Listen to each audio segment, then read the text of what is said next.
Today I'd like to discuss a common question that we hear in which, what does minimally invasive actually mean?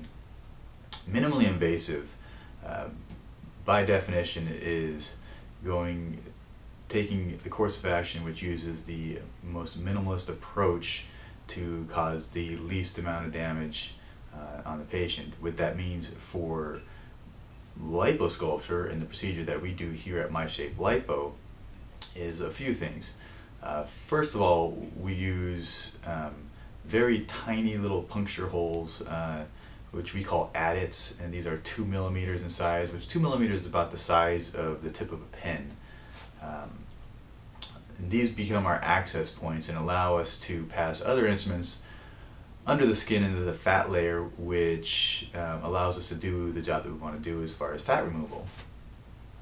So through these tiny little adit holes, these access points will be placed in positions where it's less visible and less obvious, and our goal ultimately is to hide as much of the scars that would potentially show up after the procedure.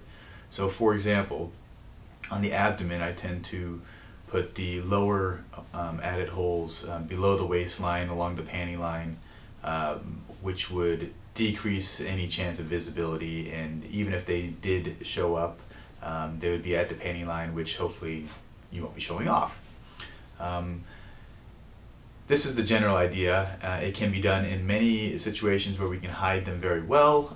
Other cases it may not be as easy to hide the adits, but we will do our best to do whatever we can to reduce the visual effects of scarring. Regarding the procedure itself, we use smaller instrumentation than traditional liposuction. The instruments that we use are typically anywhere from 2 millimeters to 4 millimeters in diameter, which means the thickness of the instrumentation is very thin.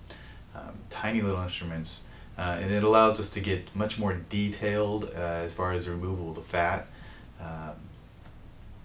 And you can kind of make an analogy to this in that we are using very fine sandpaper versus using very coarse sandpaper. And if those of you who have any idea of carpentry, when you use very coarse sandpaper, it's going to leave grooves and lines. It's inevitable because you're doing a big job, and it's more likely that you don't want to show this off when you use coarse sandpaper. In contrast, when you use very fine sandpaper, this is the finishing touch.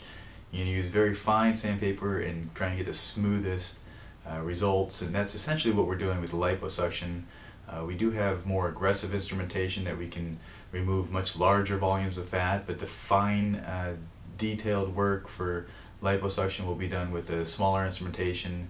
This will be the finishing touch, and what that allows me to do is to get much smoother, even results to obviously get the best results for the patients.